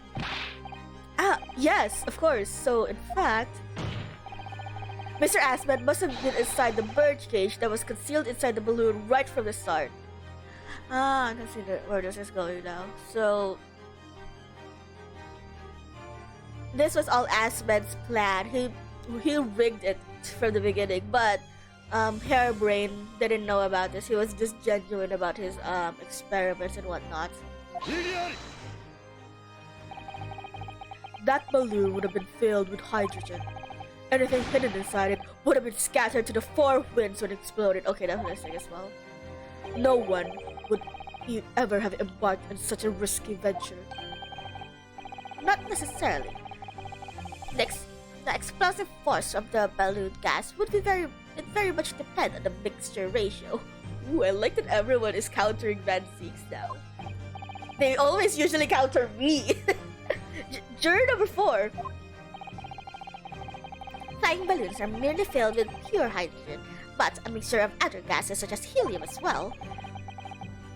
Helium on its own doesn't explode, but by controlling the gas mixture ratio, the explosive force can be altered. The mixture ratio? Obviously, the victim's body would have suffered some burns that would be unavoidable. But not to such an extent as to render whole obscene charade impossible. We're breaking him down, and this is the first time people are going against Van Zieks. They usually target me. I'm so happy. So, everything that happened can be explained, logically and scientifically. The explosion that engulfed the stage at the start of the experiment was no accident. It was all part of an elaborate deception, to make it appear that instantaneous kinesis had occurred. Well, goodness me. And, if we accept that this is what happened, it means that the victim, Mr. Asman, was never present at the public experimentation stage to begin with. In short, he couldn't have been killed by the defendant, who was on stage in full view the entire time.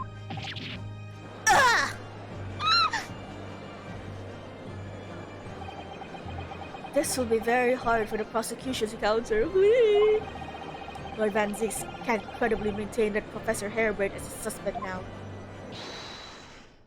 Is it fucking Hairbrain again? If it's fucking him... Oh god, no. Get off the stand! Fuck you! I don't want to deal with you! You are a stupid fucking obstacle! Mr. Naruto, I appreciate your efforts. Thank you. Professor? Professor? But you can stop now. Just keep your mouth shut, please. Sorry? What's all this about, Mr. Harebrain?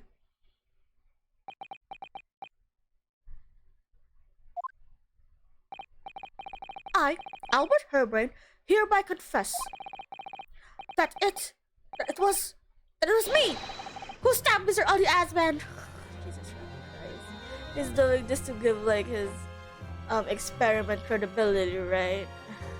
Or so it doesn't lose credibility. Yes, it was me! With my faithful friend and partner, Andrew the Screwdriver. Okay, fine, go. Guilty! I don't care! Go! What are you doing?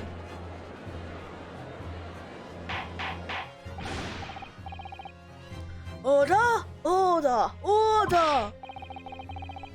Defendant, explain this sudden confession. I don't. Just get me out. I don't want it here. Professor Harebrain, what are you talking about? That's what I've said all along. I must protect my hypothesis and my precious machine. Okay, so he admitted that. So can we please just say that anything he says is not trustworthy? He basically admitted to it. You stand there and claim it was all a trick, an elaborate prank, but where's your proof? No, you don't have to examine the machine if you wanted to prove it, but then it would all be over. My beautiful hypothesis would be laid bare. I mean, the indignity of it. For fuck's sake, then go to jail. I don't give a shit. Go there for murder. Go to the gallows. Get executed. Go. I don't give a shit. It's clear that you drew the plans for the experiment, but you didn't actually build it. It's quite conceivable that you were duped, Professor. If you... Baroque! Yes? I'll cooperate. I'll do whatever you say. I swear it. So please. Ensure the special dispensation of scientific equipment Agus adhere to and protect my creation. I don't know, man. You're admitting to like first degree murder here. I don't care. I don't think you're gonna see your precious invention ever again because you're gonna be sent to hang.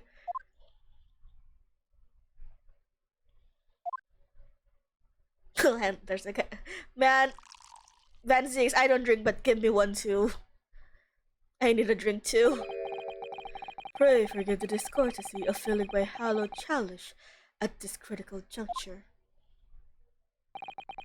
Here's to my learned Nipponese friend. What?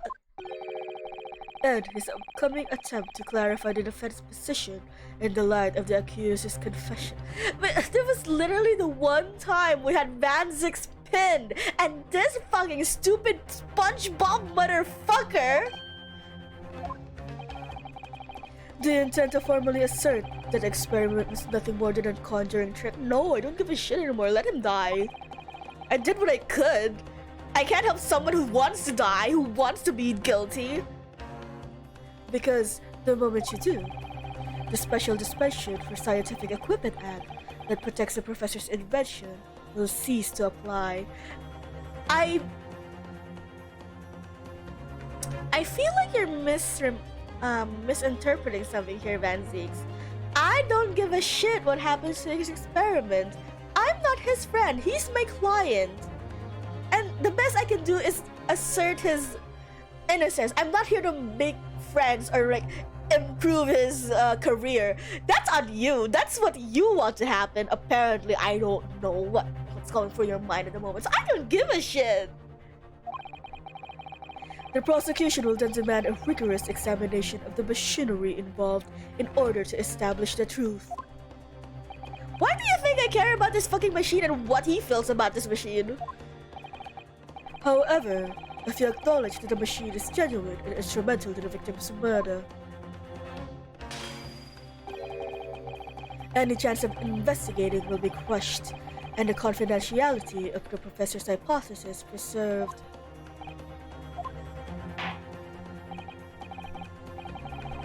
Well, counsel, what is the defense position on this matter? I don't give a shit. I don't care. Fuck, I really genuinely do not care. I'm so sorry.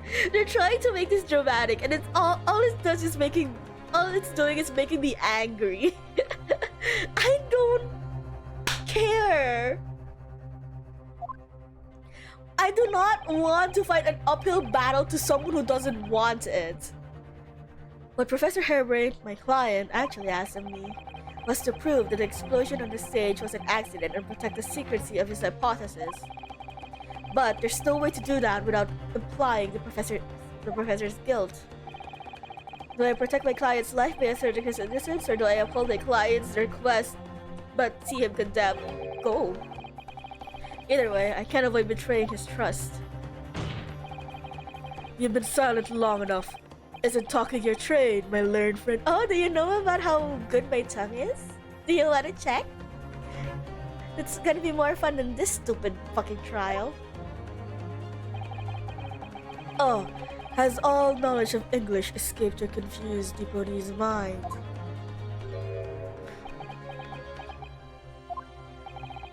Mr. Naruhodo! Shut the fuck up. Shut the ever-loving fuck up. There's no escape here. I have to make a choice. But it's impossible. I have to give up on something. But what? Give up this life. This annoyed me enough.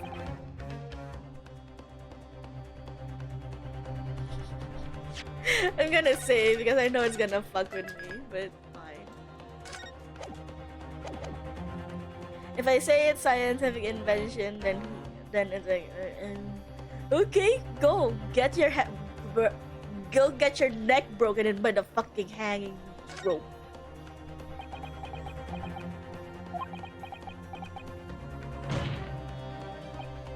Ah!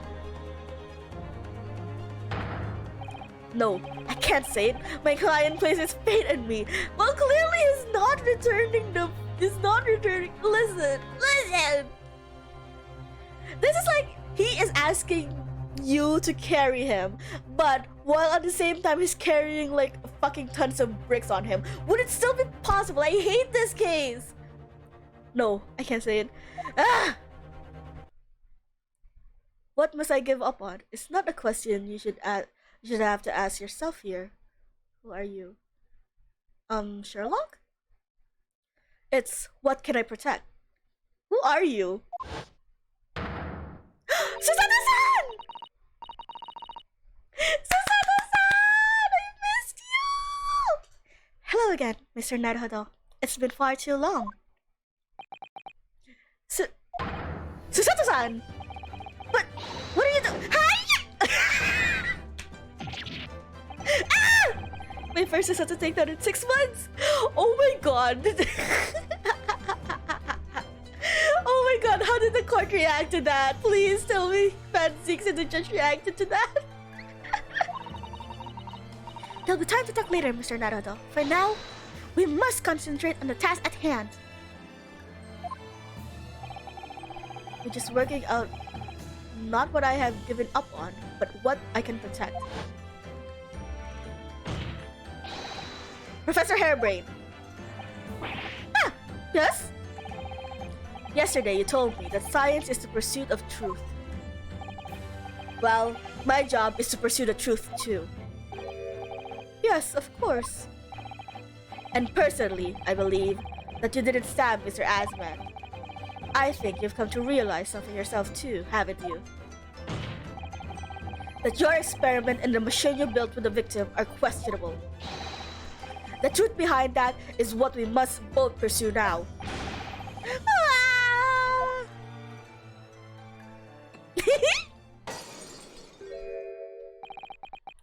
So, you finally opened your eyes. What?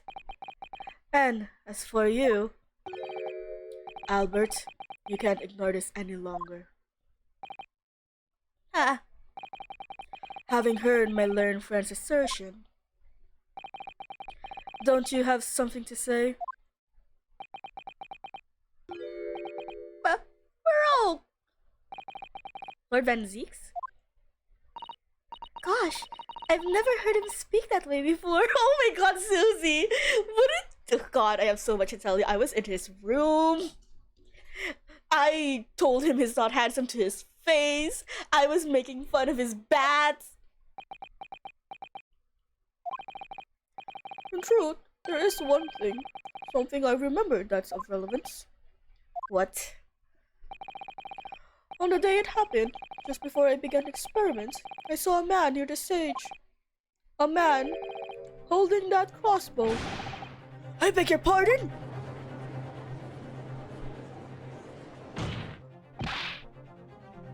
Professor, did the man have any distinguishing features? What did he look like?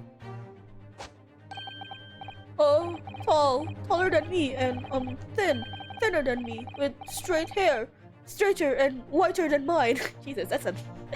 Oh Jesus, if it's thinner than you, it's a fucking stick then. Let me see, one less lens than me, a monocle, a rather stylish black monocle. And one thing in particular will help to positively identify this man. You see, I know him very well. Fucking just say that. Just lead with that. I'm tired of this man. After all, he's the engineer who built my invention. Surprise. What? He built the machine? That's right. Mr. Asman introduced him to me a year ago. He's a man by the name of Enoch Drebber. Enoch Drebber? Does this name mean something? Members of the jury seem flustered. He's a name any scientist wishes to hear. This man's an absolute abomination. Oh, not a name any scientist wishes to hear. Not a name any conjurer wishes to hear either. Who on earth is he? I'm afraid this isn't the first tale of this nature that I've heard in scientific circles in connection with that name. There's talk of other flamboyant experiments that turn out to be nothing but stage trickery in the end. Obviously, the rascal is after the government's research grant money. Then magicians are in need of money. When magicians are in need of money, I have heard of them resorting to these underhanded tactics. Some acquaintances of mine with experience of such things have mentioned Enoch Drebber's name before. Man is both an engineer and a magician. Yes, we're dealing with an unparalleled confident trickster here. That's Enoch Drebber for you.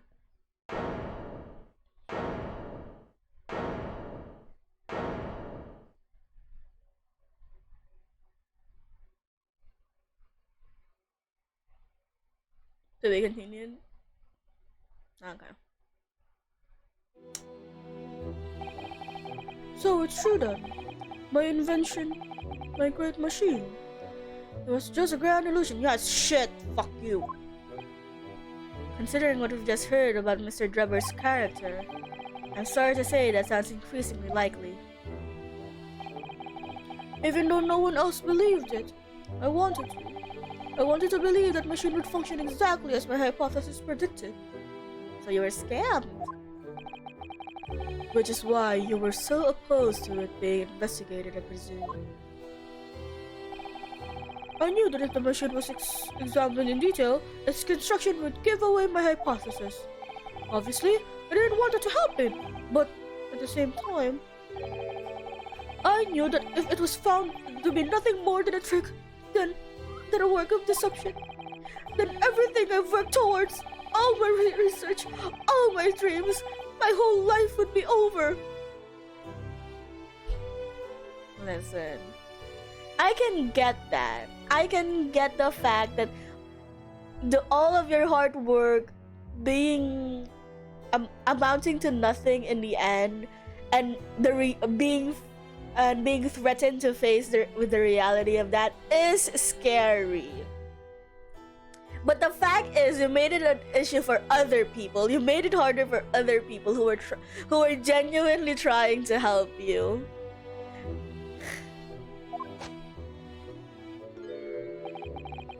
I was terrified at the prospect. That's exactly what I said. So, you really had no idea then, did you? About the true nature of the machine that was built, and the true nature of Mr. Drebber. I never questioned anything. I didn't want to question it. It's entirely possible that Mr. Assman and Mr. Drebber were working together to use you as a means of fraudulently acquiring the research grant money.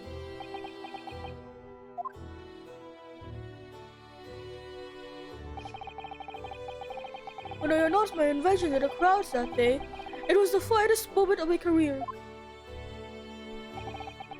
I pulled all the levers and turned all of the dials in exactly the way Drebber had described. When the smoke suddenly started billowing out, I panicked. I didn't know what was happening.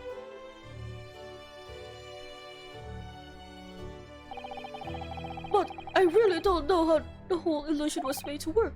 I don't know anything anymore. Okay, then who killed him?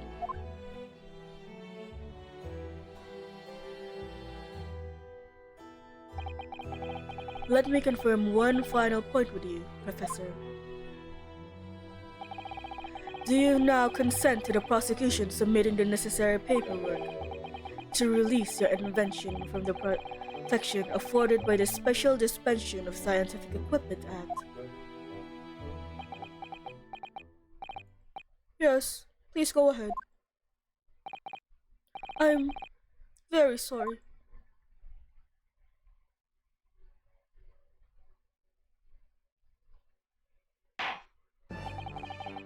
It appears that we shall have to suspend the proceedings. Lord Van Zix! My lord. The court of duly made aware of other parties is involved in this matter is critical. Yes, Mr. Drebber. Gather information about the man if possible. I should like him served with a subpoena. With pleasure, my lord. Now, counsel for the defense. Yes, my lord. When we reconvene, I shall be looking for one thing and one thing alone from you. Evidence that the defendant is innocent of the crime of which he presently stands accused. I understand. Good. In that case, this court is adjourned until tomorrow morning. I really did. Man. I will say this case is fun.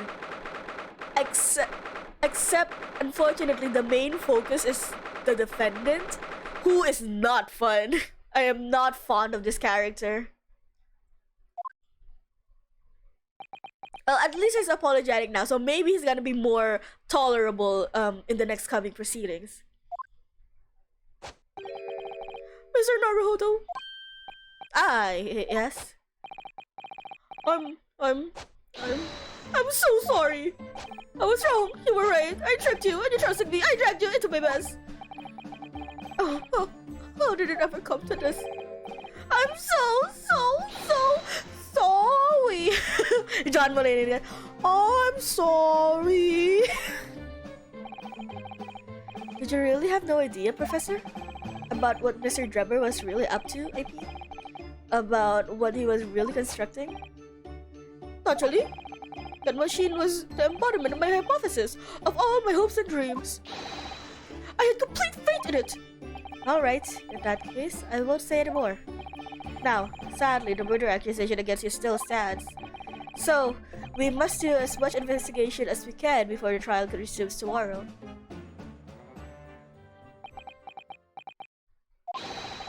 Oh, thank you for doing so much for me. I want to speak with Susato, not you. Susato! Susie! I'm so sorry for arriving late this morning, Mr. Naruhodo. I missed you so much! Arriving late?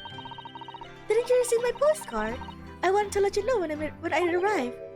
Postcard? What postcard? I hid it from you, Runo, so it would be a surprise. Well, did it work? I was surprised, alright, especially when she threw me to the ground. Oh, yeah, they didn't react to it. I'm shy. Oh dear, I'm so sorry. I was just so happy to see you again that it was sort of slipped out.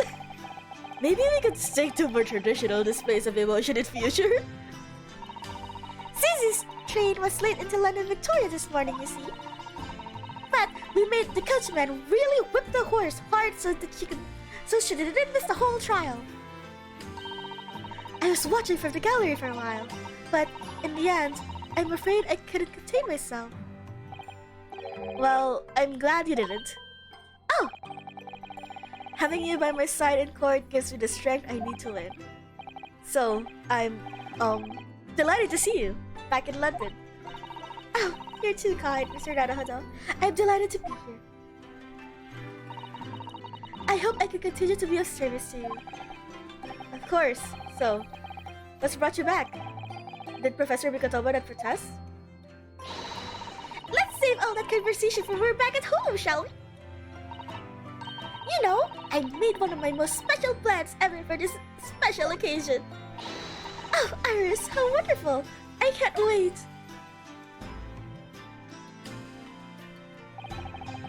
Susato-san was back in London.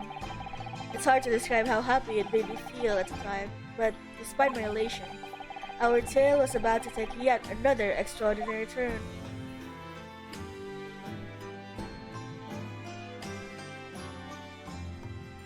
Okay, let's leave it at that for today.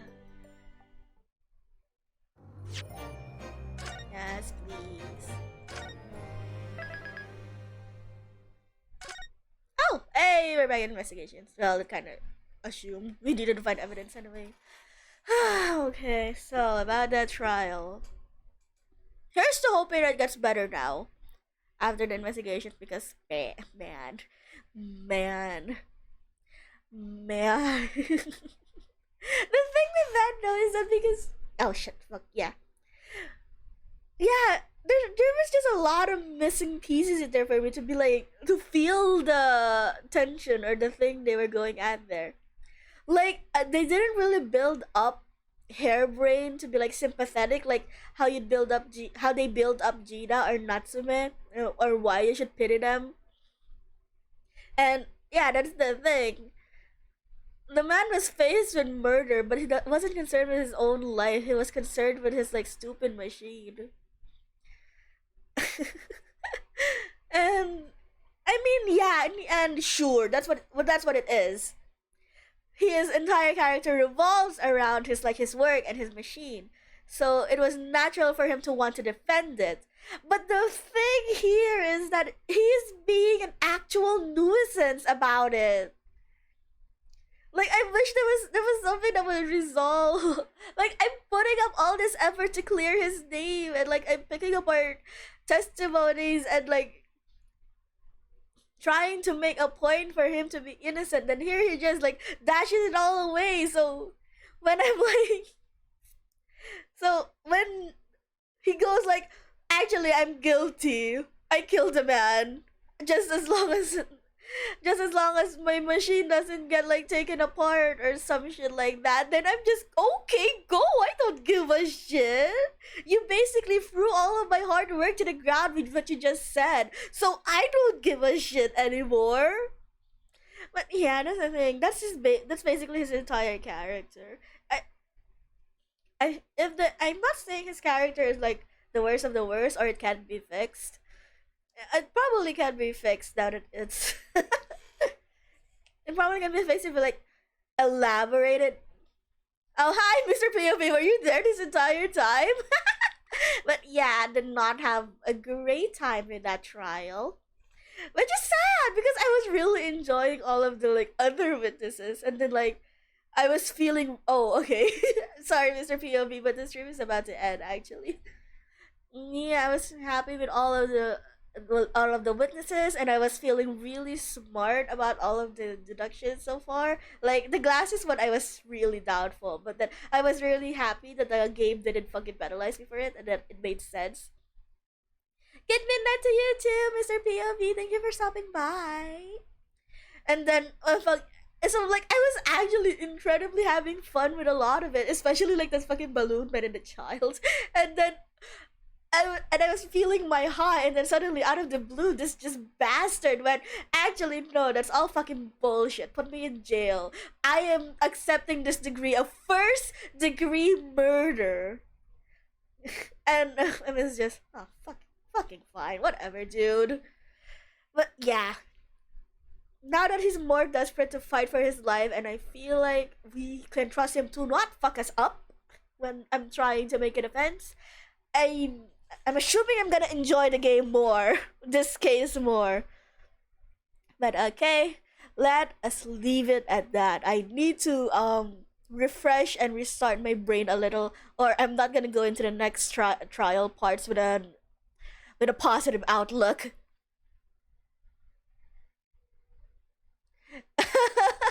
I see. Go to sleep is their POV. And yeah, let us all meet again here, same time as usual. We will do some of the investigation case. Actually, I'm surprised how long the investigation cases took. Or I think that was because Maddie and I were fucking around. In comparison to the trial parts, this is like almost half of the time it took to get for the first investigations. But yeah, okay, as usual, same time tomorrow. We will continue with this game. I don't think we'll be able to finish the entire case tomorrow, but we'll see. We'll see. I did dedicate the whole week for this case. Okay, thank you everyone who stopped by. Thank you, Final. Thank you, Mr. POV. Those two bots that I banned immediately. Yeah, see y'all tomorrow. Thank you for dropping by, Janet.